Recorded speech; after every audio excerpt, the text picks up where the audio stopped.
जो मुस्कुरा रहा है उसे दर्द ने पाला होगा, जो मुस्कुरा रहा है उसे दर्द ने पाला होगा, जो चल रहा है उसके पाँव में भी छाला होगा, जो चल रहा है उसके पाँव में भी छाला होगा। बिना संघर्ष के इंसान चमक नहीं सकता, बिना संघर्ष के इंसान चमक नहीं सकता। जो जलेगा उस दिए में ही उजाला होगा, जो जलेगा उसी दिए में उजाला होगा। Welcome back the vision classes bye Ajay sir में आप सभी का फिर से स्वागत है और मैं अजय सर आपके चैनल पर फिर से एक बार हाजिर हूं एक ऐसे टॉपिक, एक ऐसे कंटेंट लेकर जो रेलवे से लेकर कमीशन तक में यह धमाल मचा दिया। और उसका नाम क्या है? तो करेंसी, भारतीय करेंसी यानी इंडियन करेंसी की बात करें, भारतीय मुद्रा की बात करें और भारतीय मुद्रा में प्रतीक यानी पूछ लेता है कि आखिर किस नोट पर कौन सा चित्र अंकित है। और हम परेशान हो जाते हैं कि आखिर भाई जवाब क्या दें, याद करके जाते हैं लेकिन वहां पर परेशानी आ जाती है कि यार मैं तो भूल ही गया। लेकिन आज के बाद आप भूल नहीं पाएंगे, इसलिए वीडियो के अंत तक आप बने रहें और याद हो जाएगा। ठीक है, तो आइए देखते हैं।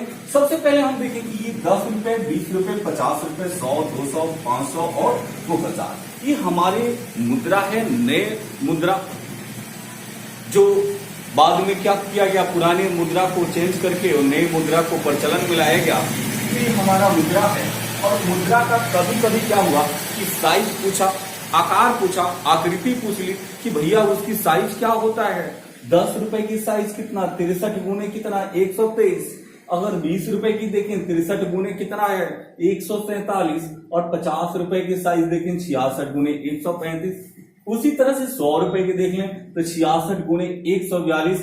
200 रुपए की देख लें तो 66 गुने 146 और 500 रुपए की देखें तो 66 गुने 150। और इसको देख लें 2000 के नोट के साइज को देख लें तो यह कितना है, 66 गुने 166। और ये सब है किसमें, एमएम स्क्वायर में, एमएम स्क्वायर में है। क्लियर?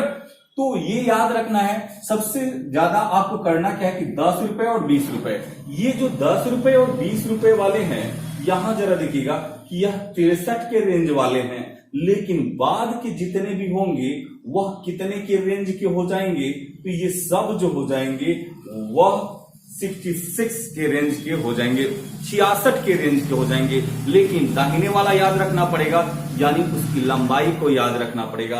आपको चौड़ाई में कोई परेशानी नहीं, 10, 20 वाला 63 है, इसके बाद वाली जितनी भी नोटें हैं वह कितने का है, 66 का है। लेकिन इधर वाला याद रखिएगा 135, 142, 146, 150, 166। ठीक है, एक बार रीड करके जाएंगे, याद होगा। अब हम बात करते हैं कि आखिर 10 रुपए के नोट पर कौन सा चिन्ह है, 20 रुपए के नोट पर कौन सा चिन्ह है, तो इसको कैसे याद करें, कैसे वहां पर कर लें। कुछ बच्चे तो कहते हैं कि सर जी हम तो कुछ नहीं करेंगे, क्या करेंगे, वहीं पर निकालेंगे और उसके बाद हम देखने लगेंगे कि हाँ भैया देखो 10 रुपए पर फलान। तो इस तरह से हम क्या कर सकते हैं, तो इस तरह से इसको हम याद कर सकते हैं। जैसे ये जो है, ये रेंज जो है 66 का है, तो ऐसे हम क्या कर सकते हैं कि सारे नोटों का जो साइज है उसको हम याद कर सकते हैं। अब जरा देखिएगा कि जो हमने कहा था कि किस तरह से याद कर लें, किस तरह से याद कर लें कि 10 रुपए पर, 20 रुपए पर, 50 रुपए पर, 200 रुपए पर, 100 रुपए पर आखिर चित्र किसका अंकन है। तो इसको हम एक कहानी से अगर इसको संबंध दर्शा दें तो शायद हम कभी नहीं भूलेंगे कि आखिर 10 रुपए पर किसका है, 20 रुपए पर किसका है। तो एक दीपक है और दीपक ने क्या किया कि एक कहानी सुनाया कि एक जगह 10 कोण में 20 गुफा था। उसने कहानी सुनाया कि 10 कोण में 20 गुफा था। अब 10 कोण में जब 20 गुफा था तो लोगों में उत्सुकता तो जरूर होगी कि 10 गो कोने बा और 20 गो में गुफा बा। 10 कोण है और 20 गुफा है, तो भाई तो ये तो बात है कि हर कोई उत्सुक हो जाएगा कि 10 कोण में 20 गुफा हमें देखने जाना है। अब 10 कोण में 20 गुफा को देखने के लिए क्या हुआ कि एक बार 50 हम्पी गाड़ी, ठीक है, हम्पी नामक गाड़ी थी, कहीं फॉरेन कंट्री का होगा, तो 50 हम्पी गाड़ी आई और 50 हम्पी गाड़ी पर क्या हुआ कि 100 रानी बैठ गई। कितनी रानियां बैठ गई भाई? 100 रानियां उस पर बैठ गई। 50 हम्पी गाड़ी पर 100 रानियां बैठ गई। और जब 100 रानियां बैठ गई तो कहा गया कि रानी जब जा रही है भैया, जब वहां रानी जा रही है तो ऐसे कैसे जाएंगी, कुछ तो चाहिए। तो उस पर क्या हुआ कि 200 तोप लाद दिया गया। ठीक है, यानी 50 हम्पी गाड़ी पर 100 रानी चढ़ गई थी, वो जा रही थी कहां, 10 कोण में 20 गुफा को देखने के लिए। अब 200 तोप उस पर रख दिया गया। अब कहा गया कि भाई 200 तोप रख दिया गया, रानी को कुछ खाने पीने की व्यवस्था भी तो कर दो यार। तो कहा कि ऐसा करते हैं 500 केला उस पर रख देते हैं। और उसके संतरी मंत्री ने क्या किया कि उस पर 500 केला गिन के रख दिया कि भैया रानी 100 को रानी जा रही है, अपना रास्ते में खाती रहेंगी। ठीक है, तो कितने केले रखेंगे, 500 केले रखेंगे। और ये जो कहानी है ये आज की नहीं है, ये कहानी कब की है, तो ये कहानी 2000 मंगलवार के है, 2000 में मंगलवार के है, यानी मंगलवार के दिन था और 2000 ईस्वी की ये घटना है। अब आते हैं शब्दों में, कैसे याद नहीं होता यार, कैसे याद नहीं होगा। तो सबसे पहले देखेंगे कि 10 कोण, यानी 10 रुपए में अगर देखें तो किसका है, कोणार्क, यानी कोणार्क का मंदिर यानी सूर्य मंदिर। 10 रुपए के नोट पर किसका है, तो कोणार्क का सूर्य मंदिर। और जरा देखिएगा कि इस कोणार्क के सूर्य मंदिर की बात करें तो यह कोणार्क का सूर्य मंदिर को अगर हम देखते हैं तो यह उड़ीसा में है। कहां पर है, उड़ीसा में। थोड़ी सी इसकी बात कर लेते हैं कि यह उड़ीसा में है। और पूरे भारत की बात कर लें, पूरा भारत की बात कर लें तो पूरा भारत में सूर्य मंदिरों की संख्या कितनी है भाई, 12 है। कितनी है, 12 है। पूछेगा भारत में सूर्य मंदिर की संख्या कितनी है, तो 12 है। और बिहार में सबसे फेमस कौन सा है, औरंगाबाद का देव मंदिर, सूर्य का देव मंदिर। लेकिन पटना में पूछ लेगा कि पटना जिला में कौन है भाई, तो उसका नाम है उलेर, उलेर का सूर्य मंदिर। कहां, पटना में। ठीक है, पटना याद रहेगा, पटना याद रहेगा। ठीक है, तो 12 सूर्य मंदिर है हमारे भारत में टोटल, उसी में से एक उड़ीसा का कोणार्क सूर्य मंदिर है। और जरा देखिएगा कि इसको बनाया कौन था, तो गंग वंश के शासक जिसका नाम क्या था, नरसिंह देव, नरसिंह देव प्रथम, नरसिंह देव प्रथम, ये गंग वंश के शासक था। ठीक है, और जब बना देता है तो इस समय अगर देखिएगा कि इसको क्या कहा जाता था, इस कोणार्क के सूर्य मंदिर को देखेंगे तो इसको कहा जाता था वीरंची नारायण, वीरंची नारायण कहा जाता था। पहले वीरंची नारायण कहा जाता था। ठीक है, आप लोग वॉच करते रहे, वीडियो के अंत तक बने रहे, बिल्कुल मजा आ जाएगा, बिल्कुल याद हो जाएगा। मतलब पॉइंट्स के साथ साथ इतिहास की कहानी अजय सर की जुबानी। ठीक है, तो विरंची नारायण कहा जाता था। ठीक है, उसके बाद देखेंगे कि इसको विश्व विरासत स्थल में कब शामिल किया गया।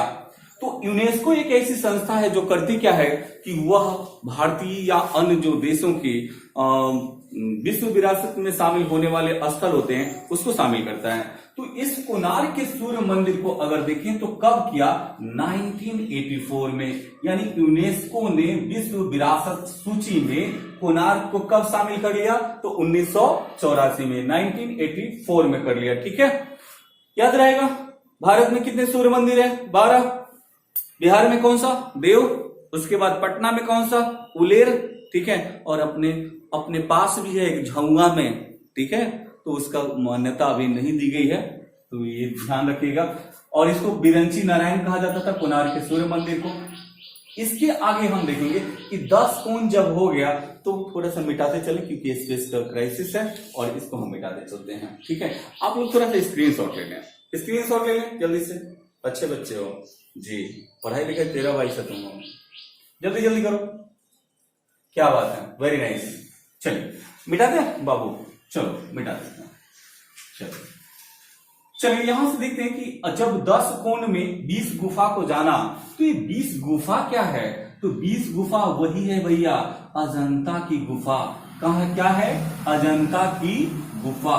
मतलब जरा देखेंगे कि 20 रुपए के नोट पर क्या है, अजंता की गुफा। 20 गुफा देखने गया था, 20 रुपए पर किसका, अजंता की गुफा। और ये कहां है, तो जरा देखिएगा कि महाराष्ट्र में है। और महाराष्ट्र के कौन सा, तो औरंगाबाद में है, औरंगाबाद में है। ये सवाल भी बहुत बार पूछा है, कहां है, तो यह औरंगाबाद में है। ठीक है, अब जरा देखिएगा कि महाराष्ट्र के औरंगाबाद में है और इसमें टोटल गुफाओं की संख्या देखें तो पहले 29 था। ठीक है, लेकिन धीरे धीरे क्या हुआ, क्षय हुआ होगा, नष्ट हो गया होगा, जिसमें से अब जो बचे हैं वह शेष 6 ही बचे हैं। पूछेगा कि अजंता की गुफाओं में कुल गुफाओं की संख्या कितनी पाई गई है, 29, लेकिन अभी अवशेष के रूप में कितने बचे हुए हैं, तो 6 बचे हुए हैं। और इसके बाद जरा देखेंगे कि इसमें जो 16 नंबर और 17 नंबर है, 16 नंबर और 17 नंबर गुफा है, यह गुप्त कालीन है। कौन सा कालीन है भैया, गुप्त कालीन है, याद रहेगा ना, गुप्त कालीन है। इसके बाद जरा देखिएगा कि 16-17 गुप्त कालीन होने के बाद अगर देखें कि इसको भी क्या किया गया, यूनेस्को ने विश्व धरोहर सूची में शामिल किया। और कब शामिल कर दिया था, 1983 में कर दिया था, 1983 में कर दिया गया था। समझ में आ रहा होगा, 1983 में। अब जरा देखेंगे कि 20 गुफा 20 रुपए पर अजंता की गुफा का चित्र आ गया, याद हो गया, हाँ या ना, लिखो ना यार, कमेंट में लिखो, जाओ, आलसी होते जा रहे हो। तो ये हो गया। इसके बाद स्क्रीनशॉट लेते जाओ क्योंकि मैं मिटाता चलूंगा, जल्दी जल्दी जल्दी जल्दी जल्दी जल्दी। इसके बाद क्या बात है, चलिए ओके। इसके बाद जरा देखिएगा कि नेक्स्ट चलेंगे कि 10 कोण में जब 20 गुफाएं थी, इसको सुनकर 50 हम्पी गाड़ी। जरा देखेंगे 50 रुपए पर क्या है, तो हम्पी है, हम्पी। और ये हम्पी कहाँ है भाई, तो यह कर्नाटक में है। जरा देखेंगे क्या बोल रहा है कि कर्नाटक, हम्पी कहाँ है, कर्नाटक, नहीं नाटक जैसे तुम लोग करते हो, कर्नाटक में है हम्पी। और यह क्या है, तो यह विजयनगर का अवशेष है, विजयनगर का अवशेष। सवाल पूछेगा कि विजयनगर के अवशेष कहां से प्राप्त होते हैं, तो हम्पी से होते हैं। ठीक है, और हम्पी का मतलब क्या क्या है, हम्पी का मतलब क्या है, तो आइए देखते हैं कि हम्पी का मतलब क्या होता है। तो ये होता है पंपा क्षेत्र, यानी पहले भी कहा जाता था इसको पंपा क्षेत्र कहते थे। ठीक है, उसके बाद इसको देखेंगे भास्कर क्षेत्र भी कहा जाता था, भास्कर क्षेत्र भी कहा जाता था। ठीक है, और सबसे बढ़िया प्रश्न क्या है, सबसे बढ़िया प्रश्न ये है कि बताइए हम्पी की खोज कब की गई। सवाल तो बनेगा कि हम्पी की खोज किसने की, तो हम्पी की खोज किसने की थी, तो जरा देखिएगा यहां पर है जगह, मैकेंजी ने किया था, मैकेंजी ने किया था। किसने किया था, हम्पी की खोज किसने किया था, मैकेंजी ने। विजयनगर के अवशेष कहां से प्राप्त होते हैं, तो हम्पी से। ठीक है, अब जरा देखिएगा कि इसको विश्व विरासत सूची में शामिल किया गया, यानी इसको भी यूनेस्को ने क्या किया कि विश्व विरासत सूची में शामिल किया। और वह कब किया था, तो 1986 में किया था, 1986 में किया था। याद हो रहा है, अरे बने रहो यार, बने रहो, याद हो जाएगा। तो 10 कोण में 20 गुफा था, उसको देखने के लिए क्या हुआ कि 50 हम्पी गाड़ी आई जिस पर 100 रानी बैठी थी। तो इसको हम मिटाएंगे, जल्दी जल्दी स्क्रीनशॉट, जल्दी जल्दी बाबू, ओके, क्या बात, वेरी नाइस।